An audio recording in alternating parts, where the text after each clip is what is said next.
महाड तालुक्यात नाते येथील एका 76 वर्षीय वृद्ध महिलेच्या खून प्रकरणाचा महाड शहर पोलिसांनी अवघ्या 8 तासात छडा लावलाय।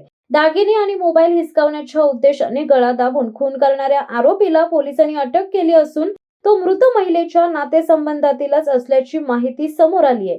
काल सकाळी महाड शहर पोलीस ठाण्यात नाते तालुका महाड येथील काही अंतरावर वाड्याजवळ एक 76 वर्षीय महिला मृत अवस्थेत आढळल्याची खबर मिळाली।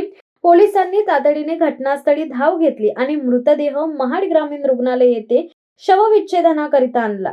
सुरुवातीला पोलिसांनी आकस्मिक मृत्यूची नोंद केली होती, मात्र मृत लीलावती बलकवडे यांच्या नातेवाईकांनी हा आकस्मिक मृत्यू नसून खून झाल्याचा संशय व्यक्त करत रुग्णालयात गोंधळ केला आणि ही माहिती प्रसार माध्यमांना दिली। या माहितीची दखल घेत पोलीस निरीक्षक रमेश तडवी यांच्या नेतृत्वाखालील पथकाने तपासाची चक्रे वेगाने फिरवली।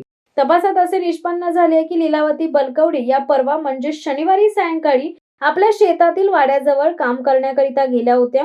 आरोपीने लीलावती यांचा पाठलाग केला आणि त्या एकट्या असल्याचा फायदा घेऊन त्यांच्या अंगावरील दागिने हिसकावण्याचा प्रयत्न केला। या झटापटीत आरोपीने त्यांचा गळा दाबून खून केला आणि अंगावरील दागिने व मोबाईल घेऊन तो पसार झाला।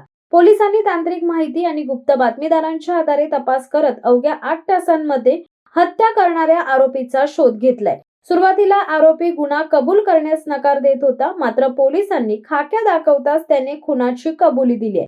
अटक करण्यात आलेल्या आरोपीचे नाव अभिजित महेश अंबवले राहणार नाते असे आहे।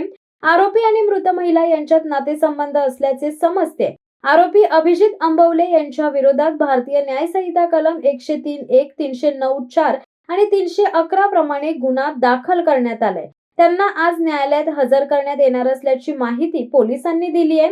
महाड उपविभागीय अधिकारी शंकर काळे यांच्या मार्गदर्शनाखाली पोलीस निरीक्षक रमेश तडवी हे या संपूर्ण गुन्ह्याचा अधिक तपास करीत आहेत।